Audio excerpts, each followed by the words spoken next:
Emma Rivera never considered herself a hero. She was just a regular young woman trying to make it through her day-to-day life. At 22, she worked part-time as a barista at a small cafe downtown, balancing her schedule with online college classes and taking care of her younger brother. Life wasn't easy, but it wasn't unbearable either. She made do with what she had. Emma believed in kindness, not because she expected something in return, but because she genuinely wanted the world to feel a little lighter, a little warmer, even if only in small ways. That's why on that cloudy Wednesday afternoon she didn't think twice when she saw the elderly man struggling at the checkout line. He looked like he had seen better days. His jacket was faded and a little too big, his shoes worn down, his hands slightly trembling as he tried to count out some coins. The cashier, though polite, was clearly growing impatient, casting awkward glances toward the line forming behind him. Emma watched the man carefully. He looked embarrassed, his lips moving as he quietly muttered to himself, recounting coins and checking prices on the screen. His cart wasn't even full, just a few basic essentials: milk, bread, soup, some medication. Nothing frivolous. Emma stepped forward without thinking. She rested her hand gently on his shoulder and said, "It's okay, I've got it." The man looked up at her, startled. His eyes were a pale gray, rimmed red, and full of fatigue, but there was something else in them too. Gratitude, maybe. A glimmer of something long buried. "You don't have to do that," he said, almost whispering. "I know," Emma replied, her voice firm but kind. "But I want to." She quickly handed her debit card to the cashier, who gave her a surprised but approving nod. The man looked down, clearly holding back emotion. He reached for her hand and gently squeezed it. "Thank you," he said simply. "You've done more than you know." Emma smiled, shrugged, and said, "Take care, okay?" She didn't ask his name. She didn't expect anything from him. She just did what she felt was right, then picked up her own small bag of groceries and walked back to her car, not thinking of it again. An hour later, her day took a turn she could have never imagined. After work, Emma drove home to her apartment complex, a modest two-story building nestled behind a gas station and a row of small businesses. The parking lot was usually quiet around this time, but today something was off. As she pulled into her usual spot, her phone buzzed with a call from an unknown number. Before she could answer, 3 large black SUVs with tinted windows pulled into the lot and parked with eerie precision directly in front of her building. Emma's first reaction was confusion. Her second was fear. She turned off the ignition and stayed seated, watching as 4 men in tailored suits stepped out of the vehicles. They didn't look like police. They looked like something else. Secret Service, maybe? Private security. Either way, they weren't the type of people you wanted showing up unannounced. One of them walked toward her calmly, holding a small digital tablet and wearing a discreet earpiece. He stopped a few feet from her car. "Miss Emma Rivera?" he asked politely. Emma opened the door slowly, heart racing. "Yes?" The man offered a small nod. "We're here on behalf of Mr. Thomas Langford. He asked us to deliver something to you." Emma blinked. The name meant nothing to her. I'm sorry, who?" "Mr. Langford," the man repeated. "You assisted him earlier today at River Market, and then it clicked," the old man. She stared at the suited stranger in disbelief. The man handed her a sealed envelope. He insisted it be delivered personally. She opened it cautiously. Inside was a handwritten letter on expensive, thick stationery. The penmanship was elegant, the message brief but deeply personal. Greater than Dear Emma. You didn't know who I was and you didn't care. You didn't stop to ask what I could offer you, nor did you hesitate when you saw someone in need. In a world that so often trades kindness for credit, your actions reminded me that pure-hearted people still exist. I spent decades building wealth, power, and influence. But somewhere along the way I lost faith in the human spirit. You gave it back to me today in the most unexpected of ways. This is not a reward. It's a thank you. Enclosed is a check. Use it however you see fit. If nothing else, I hope it allows you to keep doing what you do best, making the world a little brighter. Asterisk yours in gratitude. Thomas Langford. Emma's hands trembled as she turned the letter over. Folded inside was a check made out in her name for $100,000. Asterisk her legs nearly gave out beneath her. Is this real? She asked, looking up at the suited man. Asterisk he gave a gentle smile. Very real. Mr. Langford instructed us to confirm its delivery and to let you know, no strings attached. He simply wished to acknowledge what your kindness meant to him. Asterisk Emma felt tears well up in her eyes, not from greed or even disbelief, but from a deep, overwhelming sense of emotion. Her mind raced through a dozen thoughts at once. Rent that she could finally pay ahead of time, the medical bills from her brother's surgery last year, the beat-up car she drove every day.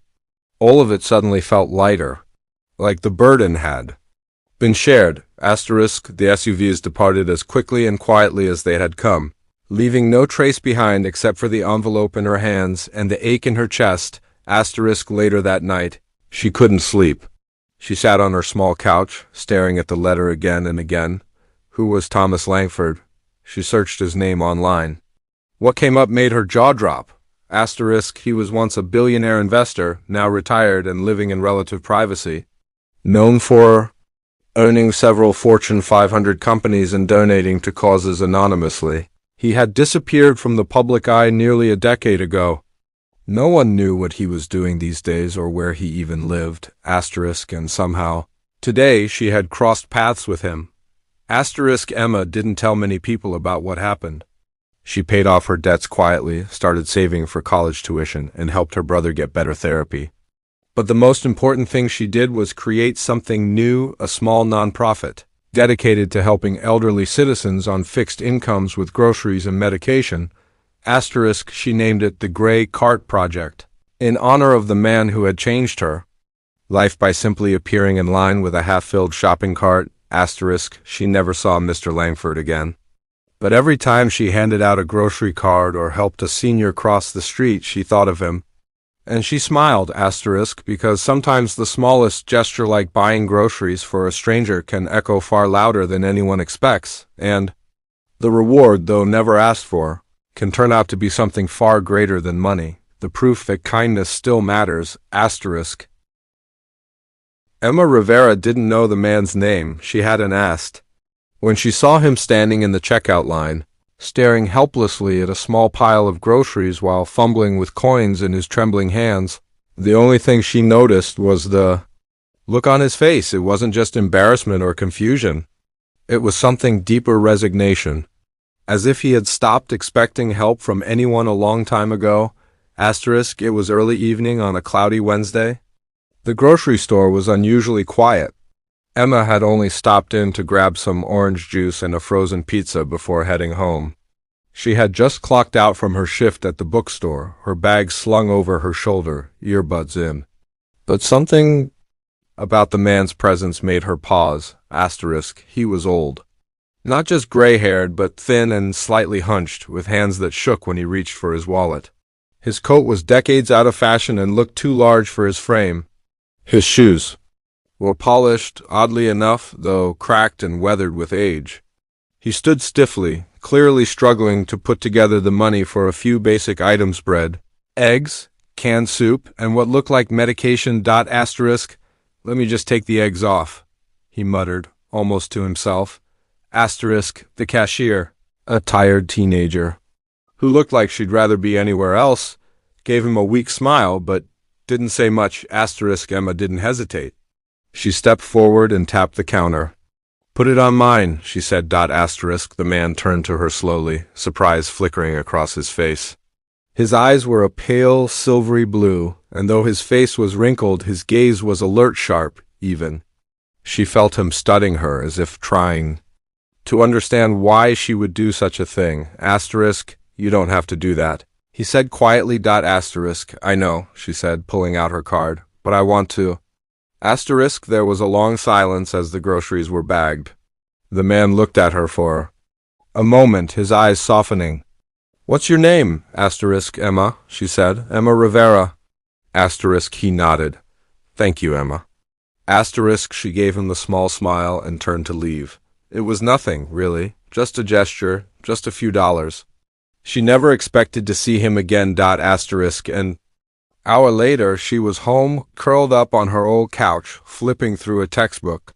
The apartment was quiet except for the low hum of the fridge. Her phone buzzed with a notification, unknown number, no message. She ignored it. A moment later, headlights flashed through her window. She pulled back the curtain and froze. Asterisk, 3 identical black SUVs had just pulled into the street in front of her building. The doors opened in sync, and 4 men in dark suits stepped out. They didn't look like police officers. They were too coordinated, too polished. Her heart raced. Was something wrong? Were they in the wrong place? Asterisk, a knock sounded at her door. Not loud, calm. She opened it cautiously, unsure what to expect. One of the suited men stood there, holding an envelope and a small device that looked like a tablet. Asterisk, Miss Rivera? He asked in a professional tone. Asterisk, yes? Asterisk, we're here on behalf of Mr. Langston. Asterisk, she blinked. Who? Asterisk, Mr. Thomas Langston. You assisted him earlier today at the grocery store? The old man, the name sounded vaguely familiar. She had heard it somewhere before, maybe in the news. But she couldn't place it. Asterisk, is everything okay? She asked, growing more confused by the second. Asterisk, everything is perfectly fine. Mr. Langston simply requested that we deliver this to you directly. Asterisk, he handed her the envelope and gave a small nod. Have a good evening, ma'am. Asterisk, she watched as the men got back into the SUVs and disappeared into the night. Asterisk, she shut the door, locked it instinctively, and sat down at her table. Her hands were shaking as she opened the envelope. Inside was a letter, written in impeccable cursive. The paper was thick, the kind used for wedding invitations or formal correspondence.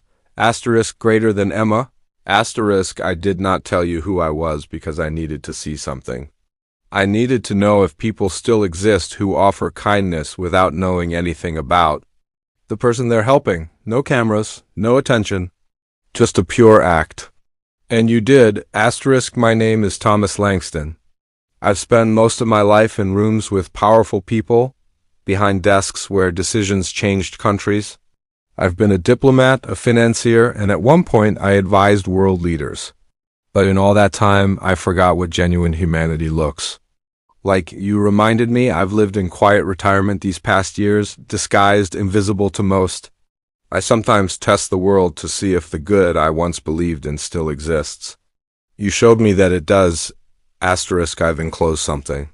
Not as payment, but as a gift. To you. For being exactly who the world needs more of. Don't change.